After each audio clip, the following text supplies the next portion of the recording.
ये पूरा विषय जो है माननीय मुख्यमंत्री और शिक्षा मंत्री का विषय है। तो कहीं न कहीं शिक्षा विभाग पूरा भ्रष्टाचारियों के चंगुल में फंसा हुआ है। राजद जहाँ हो और वहाँ घोटाला नहीं हो, ये आश्चर्य का बात है। राजद और घोटाला दोनों एक ही शब्द है। अगर बात की जाए राजद का मतलब होता है राजसी प्रवृत्ति, जलादी संस्कृति और दलालों से भरा हुआ दल। माननीय मुख्यमंत्री जी अपने कुर्सी बचाने के लिए उनके संरक्षक बने हुए हैं। मुख्य संरक्षक श्री नीतीश कुमार जी भ्रष्टाचारियों का। नमस्कार, मैं मनीष और आप देख रहे हैं मीडिया दर्शन। बीपीएससी टीआरई 1 में जितना संशोधन किया गया शायद संविधान में भी उतना संशोधन नहीं किया गया होगा, लेकिन बीपीएससी टीआरई 2 जो है वो भी काफी सुर्खियों में है। वजह यह है कि लैंग्वेज पेपर में जो सामान्य अर्हता अंक लाने थे 9 नंबर, वो समाप्त कर दिया गया था अतुल प्रसाद के द्वारा और ये कहा गया था कि जो लैंग्वेज में गड़बड़ियां देखने को मिली जिसके वजह से हमने ये फैसला लिया।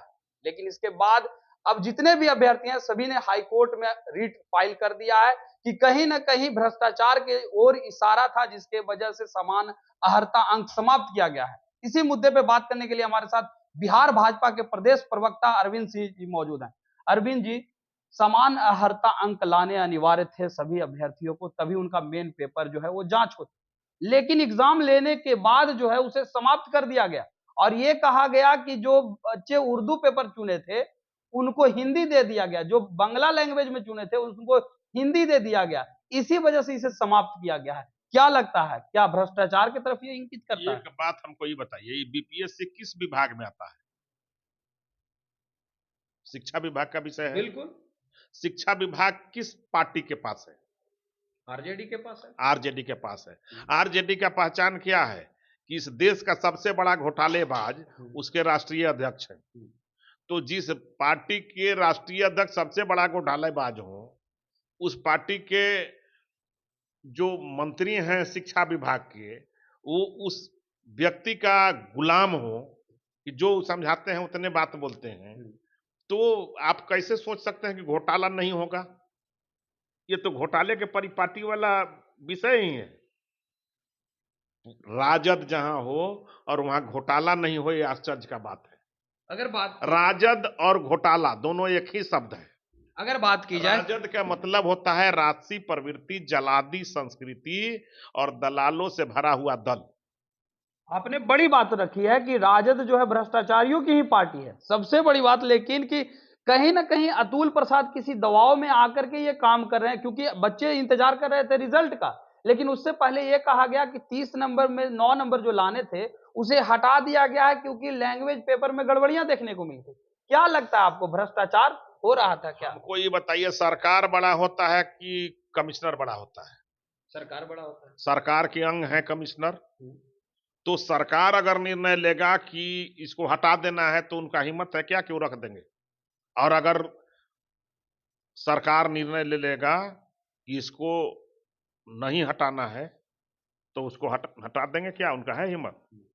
तो फिर सरकार का यह निर्णय है, वो सरकार के एक अंग है। तो ये पूरा विषय जो है माननीय मुख्यमंत्री और शिक्षा मंत्री का विषय है। तो कहीं ना कहीं शिक्षा विभाग पूरा भ्रष्टाचारियों के चंगुल में फंसा हुआ है और माननीय मुख्यमंत्री जी अपने कुर्सी बचाने के लिए उनके संरक्षक बने हुए हैं। मुख्य संरक्षक श्री नीतीश कुमार जी भ्रष्टाचारियों का।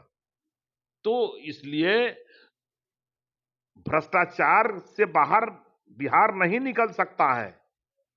कोई कुर्सी के लिए भ्रष्टाचार करा रहा है और कोई कुर्सी दे करके भ्रष्टाचार का लाभ ले रहा है। अभी अभ्यर्थी लोग ने पटना हाई कोर्ट में रिट फाइल कर दिया है, कहा है कि हमारे साथ गलत हुआ है। जो नोटिफिकेशन सरकार ने और आयोग ने जो जारी किया था वो नोटिफिकेशन में बदलाव फिर क्यों हुआ जब हम लोग का परीक्षा ले लिया गया इसके बाद। क्या लगता है कि पटना हाई कोर्ट में अपील दायर करना छात्रों का सही निर्णय है? देखिए, कोर्ट से ही, जब जंगल राज था बिहार में तो कोर्ट से ही बिहार चलती थी, निर्णय अच्छे होते थे।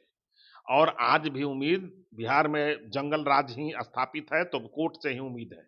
क्योंकि पूरे बिहार में भ्रष्टाचार है, घूसखोरी है, 2 नंबर का दारू का पूरा साम्राज्य फैला हुआ है पूरे बिहार में। अपराधियों के द्वारा सरकार संरक्षित है और बालू का 2 नंबर का पूरा बिहार में कारोबार चल रहा है। तो यहाँ पर अच्छी आप सोच कैसे सकते हैं ये तो पूरा भ्रष्टाचार से लाबेरेज है, पूरा शिक्षा विभाग से लेकर के हर एक विभाग में भ्रष्टाचार है। आप जहां चले जाइएगा भ्रष्टाचार है। क्या भाजपा इन लाखों युवाओं के साथ जो अन्याय हुआ है उसके समर्थन करती है या नहीं करती? भारतीय जनता पार्टी विकास के साथ है, सच्चाई के साथ है, ईमानदारी के साथ है, संस्कार के साथ है, धर्म के साथ है और राष्ट्रवाद के साथ है। ये थे हमारे साथ बिहार भाजपा के प्रदेश प्रवक्ता अरविंद सिंह, जिन्होंने सीधे तौर पे कहा कि भाजपा जो है ईमानदार के साथ है, युवाओं के साथ है, विकास के साथ है। भ्रष्टाचार बिल्कुल भी बर्दाश्त नहीं किया जाएगा। इस तरह के तमाम अपडेट के लिए देखते रहे मीडिया दर्शन। धन्यवाद।